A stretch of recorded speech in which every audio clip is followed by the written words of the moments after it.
The briefing room buzzed with tension as Major Sarah Chen slipped through the door, her flight suit crisp despite the early hour. Coffee-stained maps covered the conference table while senior officers huddled around satellite imagery that painted a grim picture of enemy positions along the disputed border. Colonel Morrison barely glanced up as she took her seat in the back row. His weathered face remained fixed on the tactical display, fingers drumming against his coffee mug with practiced impatience. "Any pilot can handle close air support," he declared to the room, his voice carrying the authority of 3 decades in command. "We need someone in the air within the hour. Any jet will do for this mission." Sarah felt the familiar knot form in her stomach. Around her, seasoned pilots shifted uncomfortably in their chairs. Captain Rodriguez caught her eye with a subtle shake of his head, a warning she had learned to recognize over the past 6 months at this base. The mission parameters scrolled across the overhead screen. Grid coordinates, target descriptions, friendly force positions. Standard close air support, the colonel continued, nothing our people on the ground haven't seen before. But Sarah knew better. Her eyes traced the terrain features on the display, noting the elevation changes and defensive positions that would make this anything but standard. The enemy had chosen their ground well. "Where in the world are you watching from and what time is it there?" she wondered silently, thinking of her family scattered across different time zones, all carrying pieces of a story they could never fully understand. Sarah's fingers traced the edge of her flight manual as the colonel continued his briefing.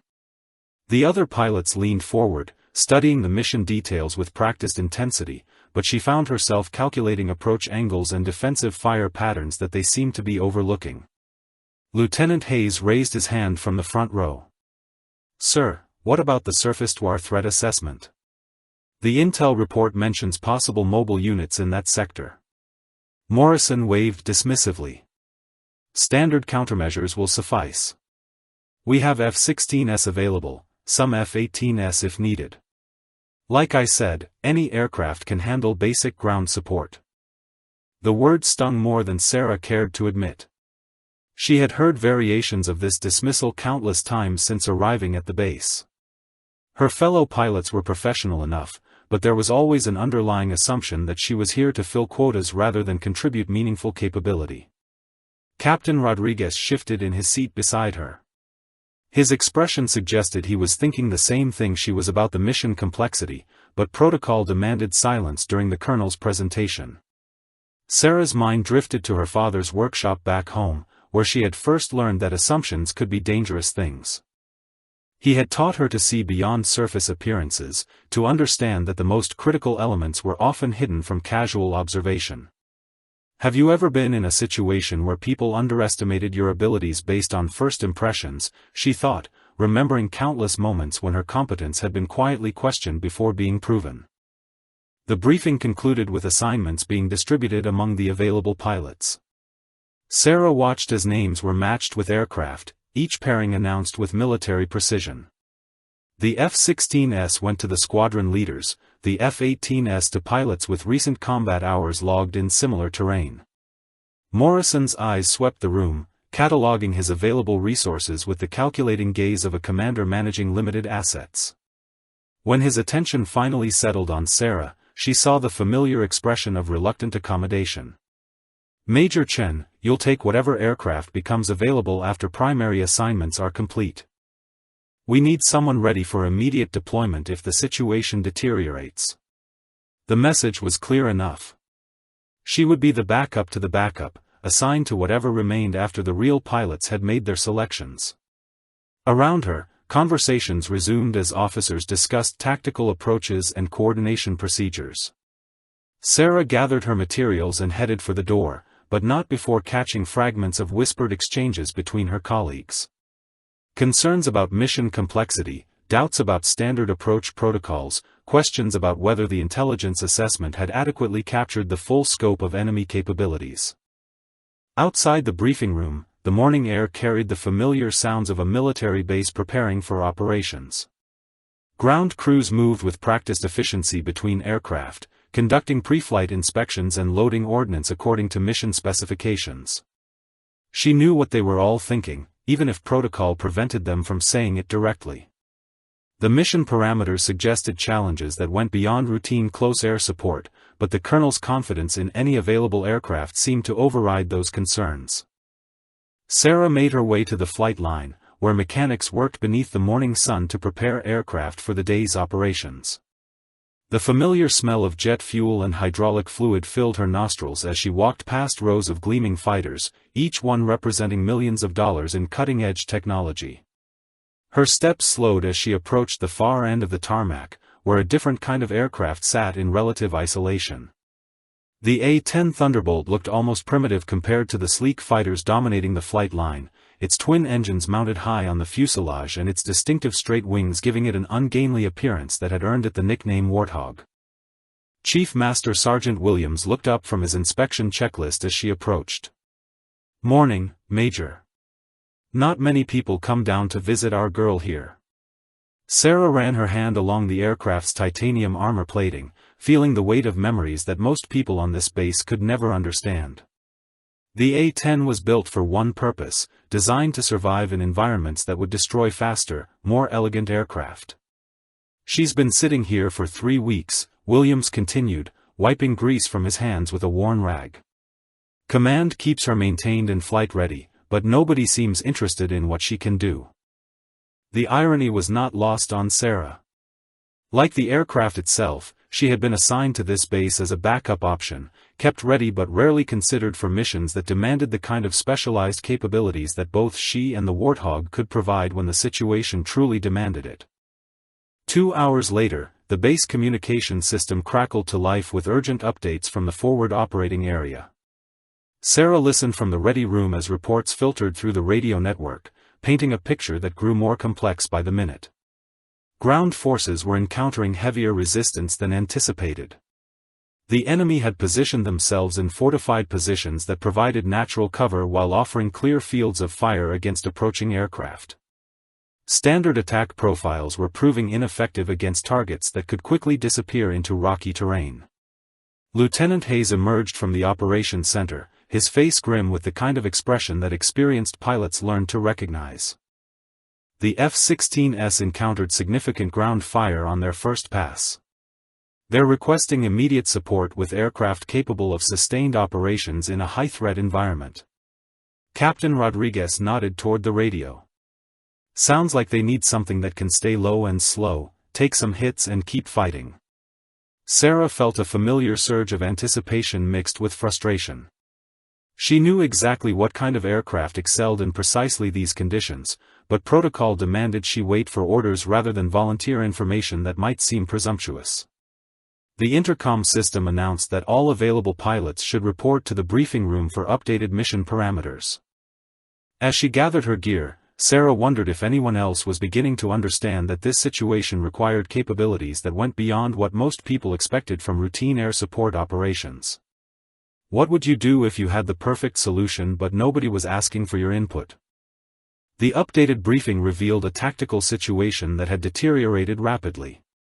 Colonel Morrison stood before a room of increasingly concerned pilots, his earlier confidence replaced by the focused intensity of a commander facing unexpected complications. "Enemy positions are more extensive than initial intelligence indicated," he announced, pointing to revised maps that showed defensive networks stretching across multiple ridgelines.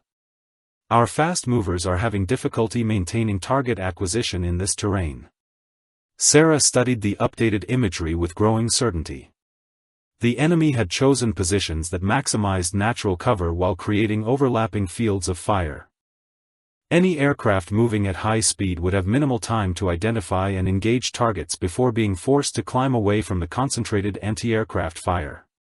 Captain Martinez raised the question that others were thinking.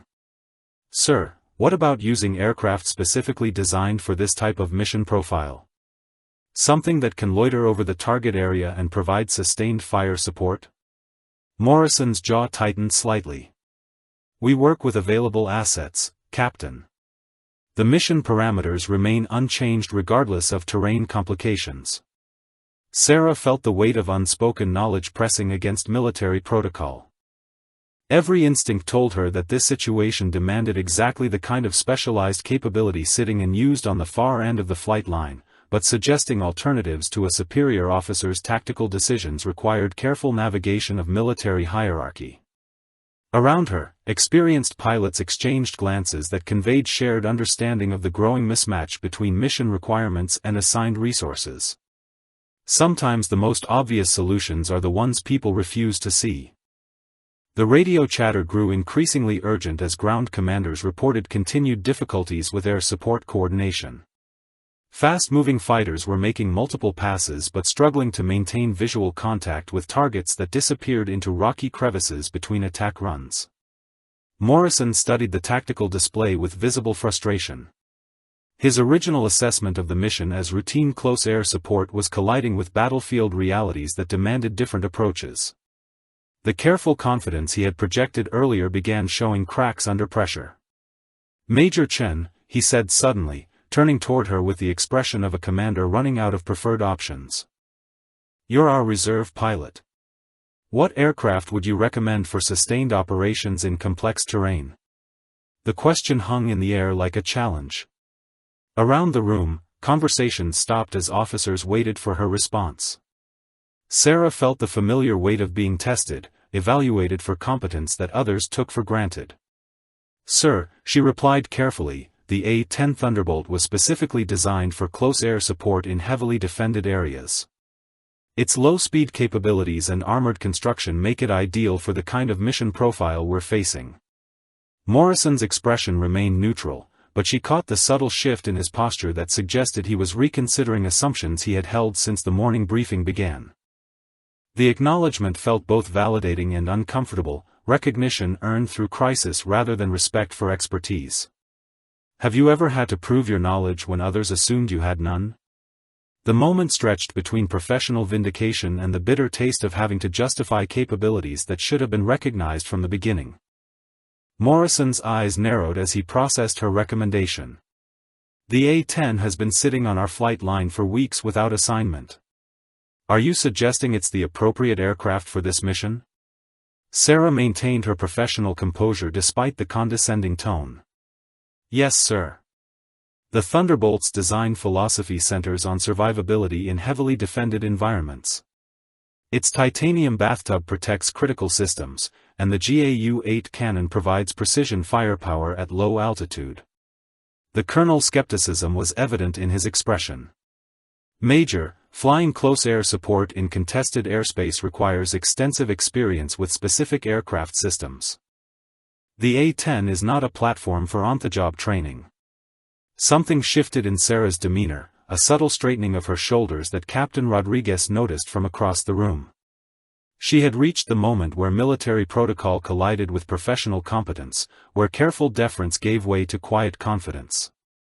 "Sir, I have over 800 hours in the A-10, including combat operations in 3 different theaters. My previous assignment was with the 354th Fighter Squadron at Davis-Monthan Air Force Base, where I served as flight leader for close air support missions." The briefing room fell silent. Morrison's coffee mug paused halfway to his lips as the implications of her statement registered. Around the room, pilots who had spent months making assumptions about her background began recalculating their assessments. The radio crackled with another urgent update from ground forces, adding pressure to a decision that had suddenly become much more complex than anyone had anticipated when the morning briefing began. Morrison set down his coffee mug with deliberate precision, his weathered features betraying the rapid mental recalibration taking place behind his eyes. 800 hours in the A-10 represented more experience than most pilots accumulated in an entire career flying the specialized aircraft. Captain Rodriguez leaned forward slightly, his expression mixing surprise with something approaching respect. "Davis-Monthan is the premier A-10 training facility. Flight leader positions aren't handed out to inexperienced pilots." Sarah remained at attention, waiting for the colonel's response while maintaining the professional bearing that had carried her through countless similar moments of revelation. She had learned long ago that competence revealed too suddenly could be as disruptive as incompetence discovered too late. The radio interrupted with another transmission from the forward operating area. Ground commanders were reporting that enemy positions remained active despite multiple attack runs by conventional fighters. The tactical situation was deteriorating into exactly the kind of prolonged engagement that demanded sustained air support rather than hit-and-run strikes. Morrison studied the tactical display with renewed focus, his earlier dismissive confidence replaced by the calculating attention of a commander reassessing available resources. The mission parameters had not changed, but his understanding of available capabilities was undergoing rapid revision. "Major Chen," he said finally, his voice carrying a different quality than the casual authority he had projected earlier in the morning. "How quickly can you have the A-10 ready for immediate deployment?" The question represented more than tactical necessity. It acknowledged expertise that had been present all along, waiting for circumstances to demand recognition. Sarah's response came without hesitation. "The aircraft is fully mission-capable, sir. Chief Williams completed all pre-flight inspections this morning. I can be airborne in 15 minutes. Morrison nodded toward the communications officer. "Get me a direct line to ground commanders. I want real-time updates on enemy positions and friendly force locations." As the room erupted into coordinated activity, Sarah felt the familiar surge of anticipation that preceded combat operations. The months of sitting on the sidelines, of being treated as a backup option, crystallized into this moment of professional validation. Captain Rodriguez approached as she gathered her flight gear. "I owe you an apology, Major. We all made assumptions based on limited information." Sarah secured her helmet under her arm. In combat aviation, assumptions can be fatal. The A-10 teaches you that pretty quickly. Outside, the sound of jet engines warming up echoed across the flight line as ground crews prepared various aircraft for continued operations. But Sarah's destination lay at the far end of the tarmac, where Chief Williams was already conducting final system checks on the Thunderbolt. The walk to her aircraft felt different than it had that morning. Where earlier she had been visiting an underutilized asset, now she was approaching a precision instrument that would prove what both she and the A-10 could accomplish when given the opportunity. Morrison's voice followed her through the briefing room door. "Major Chen, show them what that warthog can do." Finally, someone was ready to see what happened when you matched the right pilot with the right aircraft for exactly the right mission. The A-10's twin engines spooled up with their distinctive whine as Sarah completed her pre-flight checklist with practiced efficiency. Chief Williams gave her a thumbs up from the ground crew position, his weathered face showing the satisfaction of a mechanic whose aircraft was finally being deployed by someone who understood its capabilities. Tower control cleared her for immediate takeoff as radio chatter filled her headset with updates from the combat zone. Ground commanders were painting target coordinates with laser designators, marking enemy positions that had proven too elusive for high-speed attack runs. Sarah banked the Thunderbolt toward the combat area, feeling the aircraft respond with the solid reliability that had made it legendary among ground forces worldwide. The A-10 was not graceful or fast, but it was exactly what the situation demanded. As she approached the target zone, the tactical picture became clear through her targeting systems. Enemy positions were expertly camouflaged among rocky outcroppings, designed to provide cover from high-altitude attacks while maintaining clear fields of fire against ground forces. "Ground control, this is Hagoneone," she transmitted, using the call sign that identified her as an A-10 pilot. "I have visual contact with multiple targets. Request permission to engage." The response came immediately. "Hagoneone, you are cleared hot. Our people are taking fire from those positions." Sarah lined up her first attack run, the GAU-8 cannons targeting reticles settling over enemy fortifications with mechanical precision. This was the moment when months of being overlooked would transform into demonstration of exactly why some missions demanded specialized capabilities rather than generic solutions. The GAU-8 cannon erupted with its distinctive sound, a deep mechanical roar that ground forces had learned to associate with salvation. Sarah's first pass eliminated 3 enemy positions with surgical precision, the 30mm rounds punching through rocky cover that had protected targets from previous attacks. Banking hard left, she maintained visual contact with remaining threats while coordinating with ground controllers who were painting additional targets with laser designators. The A-10's low-speed maneuverability allowed her to maintain continuous pressure on enemy positions, something the faster jets had been unable to accomplish. Hog-one, ground control transmitted, that was outstanding work. Enemy fire has ceased from the northern ridge. Can you engage the eastern positions? Sarah rolled into another attack run, feeling the aircraft absorb ground fire that would have forced other pilots to disengage. The titanium armor plating absorbed impacts that barely registered on her instruments, allowing her to complete multiple passes where others had been forced to retreat after single attempts. Back at the base, Morrison stood in the operations center listening to radio transmissions that painted a picture of tactical dominance. The ground commander's voice carried unmistakable relief as he reported enemy positions neutralized and friendly forces advancing. "Colonel," the communications officer said, "Ground Control is requesting to know if additional A-10 support will be available for future operations." Morrison looked toward the flight line where the Thunderbolt would soon return, piloted by someone whose capabilities he had dismissed with casual assumptions about any jet being sufficient for the mission. When Sarah Chen landed, the entire base would understand what happened when you finally matched expertise with opportunity.